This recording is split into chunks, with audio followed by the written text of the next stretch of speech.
আমি খর্দা থেকে আভা সেন বলছি। বলুন।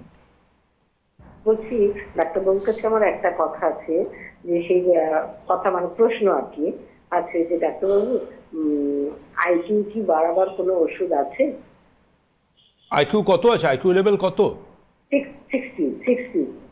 কাউন্সিলিং করলে বেশিরভাগ ক্ষেত্রে ঠিক হয়ে যায়। ওষুধ খেয়ে আইকিউ বাড়ানো যাবে না, ওষুধ খেয়ে বুদ্ধি বাড়ে না। এটাকে প্রপার কাউন্সিলিং করতে হয় এবং তার পাশাপাশিভাবে কিছু নিয়ম মানতে হয়। কেমন? সেগুলো করার মাধ্যমে আমাদের ধৃতি স্মৃতি, আয়ুর্বেদ যখন চিকিৎসা বিজ্ঞান ছিল তখন ওই আইকিউ টাইকিউ ছিল না, তখন ছিল কিন্তু ধৃতি স্মৃতি, এই তিনটে রিলেটেড। এবং এই রিলেটেড ওষুধকে বলা হতো মেধ্য রসায়ন, যা মেধার সাথে রিলেটেড।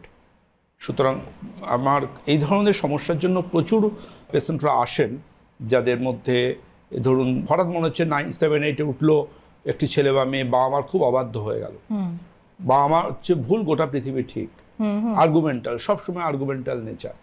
তো এই ধরনের বয়ঃসন্ধি রিলেটেড সমস্যা যেগুলো, বা সারাদিন পড়ছে কিন্তু পড়া মাথায় কিছু ঢুকছে না, অথবা প্রচণ্ড ভালো পড়াশোনায় পরীক্ষার খাতায় গিয়ে লিখতে পারছে না, এগুলো এই ধরনের টিনেজারদের জন্য কিন্তু আলাদা ক্লিনিক, ওটা এই ক্লিনিকের সাথে হয় না, আলাদা ক্লিনিক। এবং সেটার কথাও কিন্তু আপনাকে আমাদের এক্সপার্ট টিম থেকে জানাবে যে কোন মাসের কোন তারিখে এই ধরনের সমস্যাগুলো যেগুলো আমাদের পার্সোনালিটির সাথে রিলেটেড, এগুলোর কীরকমভাবে কীভাবে আপনি অ্যাপয়েন্টমেন্ট পেতে পারেন, তারা সেটা আপনাকে জানাবে।